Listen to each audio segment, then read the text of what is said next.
வணக்கம். திரையரங்கம் இக்கீஸ். இது ஒரு இந்தி திரைப்படம். இந்த திரைப்படத்தினுடைய இயக்குனர் ஸ்ரீராம் ராகவன். தர்மேந்திரா நடித்த கடைசி திரைப்படம் இது. இந்த திரைப்படம் ஒரு உண்மை சம்பவத்தை மையமாக வைத்து எடுக்கப்பட்டது. 1971 இந்தியாவுக்கும் பாகிஸ்தானுக்கும் போர் நடந்துச்சு. அப்போ நடைபெற்ற அந்த போரில் கலந்துக்கிறதுக்காக அருண் கெட்டார்பால் அப்படின்ற 21 வயது இளைஞர் அந்த போரில் கலந்து கொண்டு வீரமரணம் அடைந்து விட்டார். அவர் வீரமரணம் அடைந்த பிறகு மத்திய அரசாங்கத்தால் அவருக்கு பரம்வீர் சக்ரா விருது வழங்கப்பட்டது. அந்த அருண் கெட்டார்பாலின் வாழ்க்கையை மையமாக வைத்து எடுக்கப்பட்டிருக்கக்கூடிய திரைப்படம்தான் இக்கீஸ். 21 வயதில் அவர் வீரமரணம் அடைந்ததால் இந்த திரைப்படத்திற்கு 21 அப்படின்றத ஹிந்தியில் இக்கீஸ் அப்படின்னு சொல்லுவாங்க.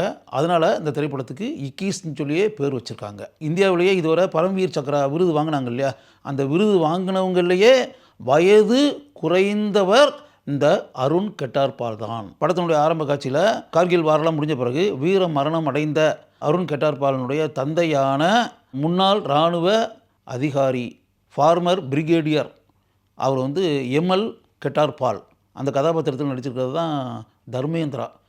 அவர் பாகிஸ்தானுக்கு தான் முன்பு படித்த பள்ளிக்கூடத்தில் நடைபெறக்கூடிய ஒரு நிகழ்ச்சியில் கலந்து கொள்வதற்காக இந்தியாவிலேருந்து புறப்பட்டு போகிறாரு.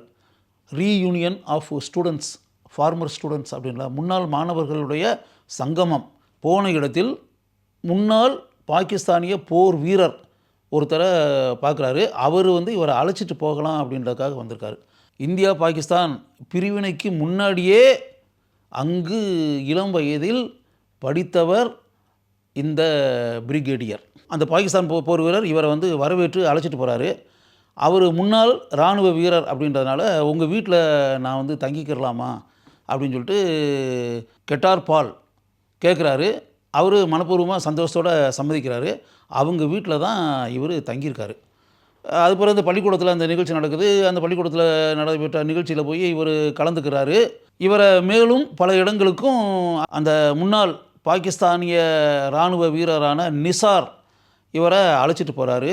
அப்போ அவரும் அவர் மனைவியும் தங்களுக்குள்ள சில விஷயங்களை பேசிக்கிறாங்க. அவர்கிட்ட அந்த உண்மையை சொல்லுவோமா அப்படின்ற மாதிரிலாம் அவங்களுக்குள்ளே பேசிக்கிறாங்க. இப்போ இவருங்க வந்திருக்காரு அப்படின்னா இவருடைய மகன் அருண், அவர் தான் 1971 நடைபெற்ற இந்தியா பாகிஸ்தான் போரில் கலந்து கொண்டவர். இராணுவத்தில் நுழைந்து பல பயிற்சிகளை பெற்று டேங்குகளை இயக்கக்கூடிய அதிகாரியாக பாகிஸ்தான் போர் நடக்கும்போது பாகிஸ்தான் எல்லைக்குள் நுழைந்து அப்படிலாம் வீராவேசமாக தன்னுடைய பல வீரத்தனமான செயல்களை எல்லாம் செஞ்சு பலரும் பாராட்டக்கூடிய அளவிற்கு அந்த அருண் செயல்பட்டு அப்படின்னு. அப்போ அந்த அருண் அந்த போருக்கு போயிருக்கக்கூடிய அந்த நிலை இருக்குல்ல, அப்போ ஒரு இளம் பெண் நட்பு கிடைத்து அவர்களுக்கு இடையே ஒரு கவித்துவத்தன்மையான காதல் உருவாகி ஒரு ஸ்டேஜுக்கு பிறகு அந்த இளம்பெண்ணா அல்லது இராணுவமா அப்படின்ற மாதிரி ஒரு சுச்சுவேஷன் இராணுவத்தில் சேருவது தான் அந்த பெண்ணிடம் காதல் கொண்டிருப்பதை விட உயர்ந்தது அப்படின்ற மாதிரி ஒரு தீர்மானம் எடுத்து இராணுவத்துக்குள்ளே டீப்பாக உள்ளே போயிடுறாரு. போன பிறகு அவங்க 2 பேருக்கு இடையே இருக்கக்கூடிய அந்த நட்பு அப்படின்றது இல்லையா, அது அப்படியே நின்றுது. பல உத்தரவுகளை மீறி இந்தியர்களை கொன்ற பாகிஸ்தானுக்கு மிகப்பெரிய பாடத்தை காட்டியே ஆக வேண்டும் அப்படின்ற ஒரு இக்கட்டான ஒரு சூழ்நிலை உண்டாகும்போது அணிவகுத்து கொண்டிருந்த 16 டேங்குகள் எல்லாத்தையும் தனி மனிதனாக இருந்து கொண்டு அருண் சுட்டு பலரை கொன்று அந்த டாங்குகளை அழித்து அந்த காரியத்தையெல்லாம் செய்து அந்த போரினுடைய உச்சக்கட்டம் அப்படின்ற ஒரு ஸ்டேஜ் இருக்கு இல்லையா, அப்படி வரும்போது தனி மனிதனாக இருந்து கொண்டு ஒரு டேங்கை தாக்குவதற்காக முயற்சி செய்து அப்படின்னு வரும்போது அருணை ஷூட் பண்ணி அப்படின்ற மாதிரி ஆயிடுது. அருண் இறந்துடுறார். அந்த பள்ளிக்கூட நிகழ்ச்சி இதெல்லாம் கலந்தாச்சு. இப்போ இவர் தான் ஒரு காலத்தில் வளர்ந்த அந்த ஊர் அதை பார்க்கணுன்னு சொல்லி பிரியப்படுறாரு. தங்களுடைய முன்னோர்களுடன் தான் இருந்த அந்த வீடு அதெல்லாம் பார்க்கணும் அப்படின்னு சொல்லிட்டு போய் அந்த இடத்தெல்லாம் போய் பார்க்குறாரு. அதுக்கு பிறகு அவர் தன்னுடைய மகன் அருண் வீர மரணம் அடைந்த அந்த இடத்த நான் பார்க்கணும் அப்படின்னு சொன்ன உடனே அந்த இடத்துக்கு நிசார் வந்து அழைச்சிட்டு போகிறாரு. அந்த ஏரியாவுக்கு போன உடனே அங்கே இருக்கக்கூடிய ஒரு நிலப்பகுதி இருக்கு இல்லையா, அந்த நிலப்பகுதியில் போய் என் பையன் எங்கே இறந்தான், எந்த இடம்ன்றது எனக்கு தெரியாது, இருந்தால் கூட இந்த ஊர் தானே அப்படின்னு சொல்லிட்டு ஒரு கீழே இருக்க தரையில் இருந்து கொஞ்சம் மண்ணை எடுத்து துணியில் பொட்டலமாக கட்டி அப்படின்ற காரியத்தை செய்யும்போது அப்போ தான் நிசார் சொல்கிறாரு, உங்கள் மகன் இறந்த இடம் இது கிடையாது, இங்கே வாங்க, உண்மையாகவே உங்கள் மகன் இறந்த இடத்த நான் காமிக்கிறேன் அப்படின்னு சொல்லிட்டு கூப்பிட்டு போய் ஒரு மரம் இருக்கக்கூடிய ஒரு பகுதி, அந்த இடத்துலேருந்து உங்கள் பையன் வந்து டேங்க்கில் இருந்த இடம் அது, இந்த இடத்துல தான் உங்கள் பையன் இறந்தது அப்படின்னு சொல்லி சொன்ன உடனே, இந்த இடத்துல தான் என் பையன் இறந்தான்றது நிசார் உங்களுக்கு எப்படி தெரியும் அப்படின்னு சொல்லி தர்மேந்திரா கேட்பார். உங்கள் பையனை கொன்னதே நான் தான். எக்ஸ்ட்ரானரியான கிளைமேக்ஸுங்க அது.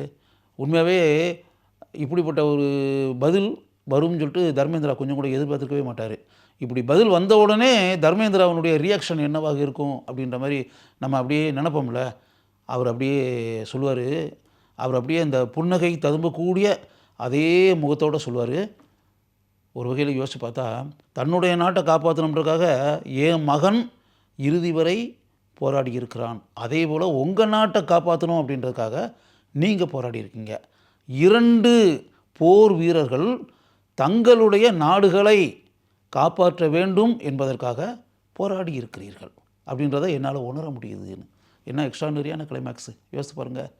அந்த இடத்துலேருந்து அந்த மண்ணை துணியில் வச்சு கட்டி கையில் வச்சுக்கிட்டு அந்த பாகிஸ்தான் போர் வீரர்கிட்ட கிட்டார்பால் கதாபாத்திரத்தில் நடிக்கக்கூடிய தர்மேந்திரா சொல்லுவார், அடுத்த மாதம் எனக்கு வந்து பிறந்த நாள் வருது, அந்த பிறந்த நாளில் கலந்துக்கிறதுக்கு நீங்கள் கட்டாயம் இந்தியாவுக்கு வரணும் அப்படின்ற மாதிரி. என்ன பியூட்டிஃபுல் கிளைமேக்ஸ் அது. அப்படி சொல்லிவிட்டு பிரியா விடைபெற்று அவர் அப்படியே வருவார். அவரை வழி அனுப்பி வைத்து அப்படியே மனம் நெகிழ நின்று கொண்டிருப்பார் பாகிஸ்தான் போர் வீரரான நிசார்.